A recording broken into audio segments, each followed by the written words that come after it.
Paano nga ba mag-send ng pera mula sa ating Easy Buwana Savings patungo sa ating GCash account?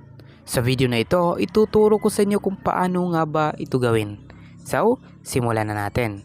At bago yan, huwag mong kalimutang mag-like at isubscribe ang ating YouTube channel. Una, ay i-open lang natin ang ating Easy Buwana app.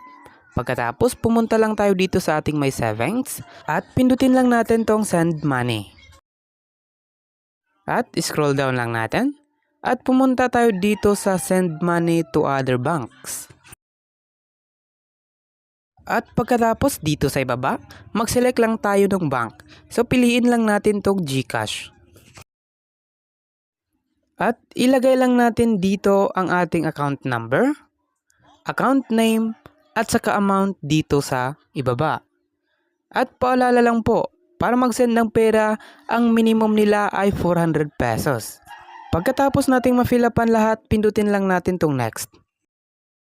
At dito, i-review lang natin. At meron lang silang fee na 15 pesos. So kung tama naman lahat yung details na nalagay natin, ay pindutin lang natin tong all good dito sa ibaba. So ganyan lang kadali. Maraming salamat sa inyong panonood. At huwag mong makalimutang mag-like at subscribe sa ating YouTube channel. Thank you.